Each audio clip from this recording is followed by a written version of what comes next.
એક વાર્તા કેવી છે. બે બકરી હતી અને આમ સુમસાન વિસ્તારમાં ઊભી હતી, જ્યાં ક્યાંય લીલોતરી ન હોય એવા વિસ્તારમાં. અને એક ખૂણામાંથી ગદપ દેખાણો, લીલું. આમ કોકે ગદપ નાખ્યો છે, આમ હાથમાં રાખ્યો છે. એમાં એક બકરી એવી હતી કે અહીંયા આપણે સુમસાન વિસ્તાર છે, અહીં કોઈ દી લીલું હોય નહીં, અહીં ગદપ દેખાય, કાંઈક રહસ્ય છે, એટલે એ બેઠી રહી, ઊભી જ ન થઈ. અને બીજી બકરી, હા અહીંયા લીલું ગયો, મજા આવી ગઈ, મેં કરતી ઉપડી અને સીધો કોરિયો ભેરા ભેગી પકડી લીધી ને લઈ ગયા. અને જે ગદપ લઈ ગયા એને પછી બકરીનું શું કર્યું એ આપણે કાંઈ વિચારવાનું નથી. આ તો વાર્તા છે કે એને જે કર્યું એ આવું જ અત્યારે થાય છે. એવો સરસ મજાની કોઈક લેડીઝનો, કોઈક છોકરીનો મેસેજ આવે, હાય શું કરો છો, કેમ કરો છો, હું હાવ એકલી છું ને મારે ફ્રેન્ડશીપ કરવી છે. અને ઘણા એવા સમજદાર હોય, અત્યારના યુવા ધનમાં છે ને આ વસ્તુ પ્રમાણ વધતું જાય છે. ઘણા સમજદાર હોય ને તો પછી ઇગ્નોર કરી રાખે કે આ મને ઓળખતી નથી, આ મને જાણતી નથી, અને મેસેજ કરે તો એમાં કાંઈક હોય એટલે એ બહુ રસ ન લે. ઘણા એવા હોય ને એમાં મંડે મેસેજ કરવા, મેસેજ કરતાં કરતાં વાતો કરવા માંડે, આડાવડા ફોન નંબર દઈ દઈએ, આવું બધું મળવા બોલાવી લે અને મળવા જાય.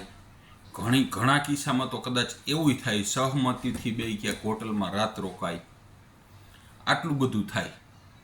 ને પછી શું થાય કે પૈસાની ડિમાન્ડ કરે કે મારે આ લેવું છે, કે આ જોઈ છે, ને કાંઈ એમ કે આટલા રૂપિયા દે, નહીંતર હું આમ કરીશ, આમ કહી દઈશ. આવી પરિસ્થિતિનું નિર્માણ થાય પછી ભાઈ મૂંઝાય, હવે શું કરવું? પૈસા દેવા સિવાય વિકલ્પ નથી. એટલે એનાથી થાય એમ એટલા પૈસા દઈએ, પછી કાંઈ ન થાય. પછી એની પાસે એક જ વિકલ્પ આવે, કાં ભાગી જાય ઘરેથી, કાં મરી જાય, આપઘાત કરી લે. કારણ કે આબરૂ જવાની બીક લાગે, ઓલી ધમકી મારે કે હું આમ કરી નાખીશ, હું આમ કરી નાખીશ, આની ફરિયાદ કરીશ, આને આમ કહી દઈશ.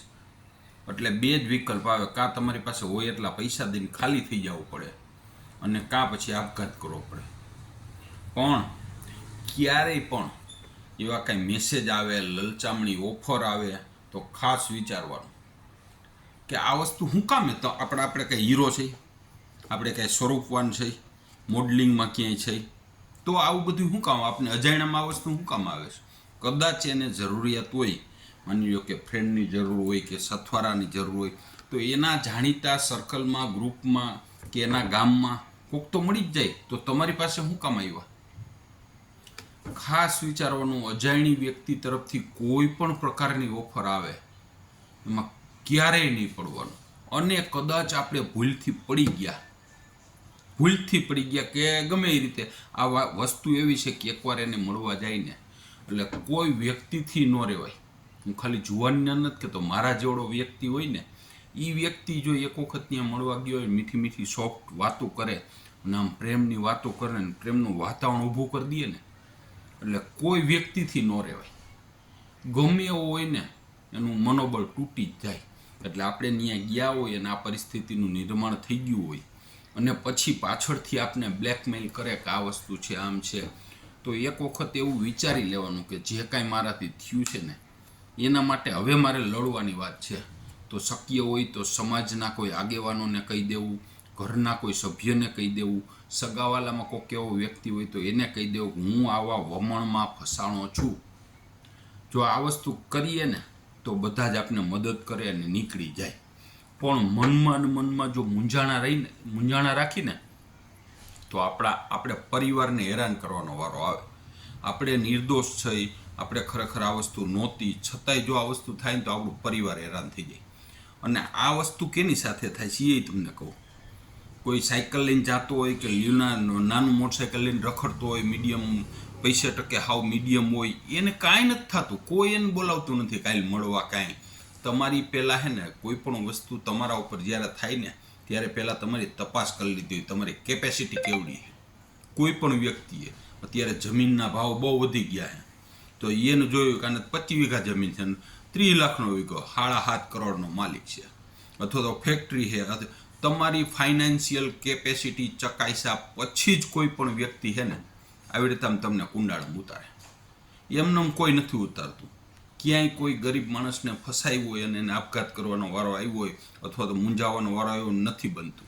આ વસ્તુ ફક્ત ને ફક્ત સામાન્ય વ્યક્તિ, મીડિયમ વર્ગ કે જેની પ્રોપર્ટી કિંમતી છે પણ મીડિયમ વર્ગ છે એવા જ વ્યક્તિને ફસાવે છે. બહુ જ રાજકારણી ને રૂપિયાવાળા ને એવા છે ને એને નથી ફસાવતા. એને ખબર છે કે આ ગમે ત્યારે આપણે પાડી દઈએ.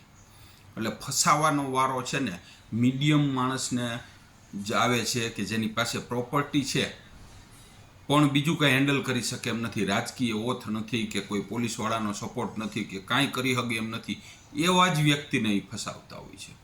એટલે શક્ય હોય ત્યાં સુધી ખાસ ધ્યાન રાખવાનું, અજાણી લેડીઝનો કોઈ પણ પ્રકારનો મેસેજ આવે, કોઈ પણ પ્રકારની ઓફર આવે, કોઈ પણ પ્રકારની આપણે લાલચ આવે ત્યાં રહી નહીં પડવાનું. આ થોડીક વારની મજામાં આખી જિંદગી બગડી જાય, આપણા કુટુંબની જિંદગી બગડી જતી હોય છે. બરોબર ને? ભીખાલાલનું આવું માનવાનું છે.